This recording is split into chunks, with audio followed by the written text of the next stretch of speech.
perso, ça c'est personnel plus ou moins à moi, j'essaye de comprendre.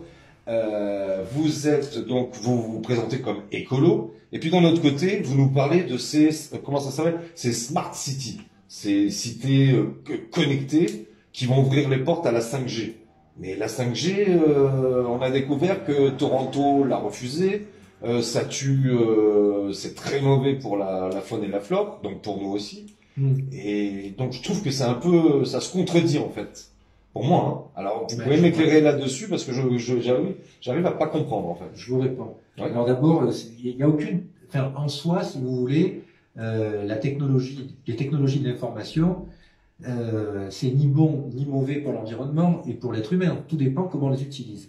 Le problème, attendez, on va poser une question, moi je vous réponds, je suis désolé. Hein. Ouais. Donc tout dépend effectivement comment on les utilise et comment on déploie en fait ces réseaux.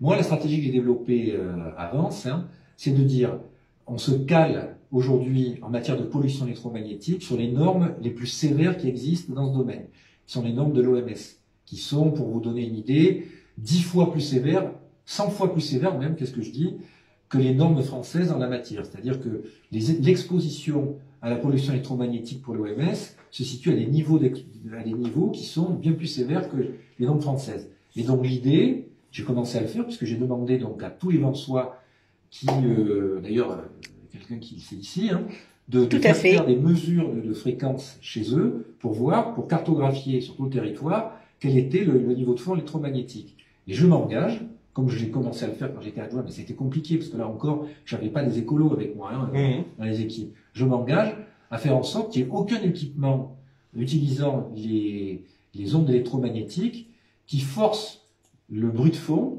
l'ambiance électromagnétique avance au-dessus de ces normes de l'OMS. Voilà. Donc pour le Vansois, par exemple, pour donner un exemple au Vansois, le link par rapport à ce Linky qui nous a été imposé à pratiquement tout le monde, ça ne passerait pas par rapport à... Mais dans beaucoup d'endroits, on ne pourrait pas déployer des concentrateurs Linky parce que on serait au-dessus de ces normes de l'OMS. D'accord. Hein. Donc tout le reste s'inscrit dans cette logique. Hein.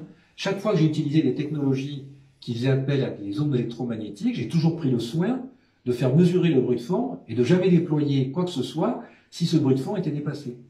Donc pour vous, la 5G serait acceptable avance si il passe les tests de l'OMC. La 5G, ça va être compliqué parce qu'effectivement, la 5G, par sa nature même, elle oblige à un maillage et à un déploiement de concentrateurs qui force quand même pas mal le bruit de fond électromagnétique. Donc, moi, comment dire, je ne veux pas vous dire par principe que je vais être totalement hostile à tout déploiement de technologies avancées en matière d'énergie d'information, mais je doute, si vous voulez, que la 5G soit compatible avec la démarche que je suis en train de vous expliquer. Oui, ben là on voit sur Internet beaucoup de spécialistes le démontrent que c'est très problématique. Voilà. La 5G.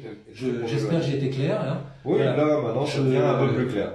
Vous êtes pour le progrès, pour l'avancement du progrès technologique, mais pas que ça aille à l'encontre de la santé, comme un peu tout le monde le veut. Voilà. Mais sauf que je mets des chiffres et des précisions là-dessus. D'accord. Eh ben écoutez, je crois qu'on a fait le tour.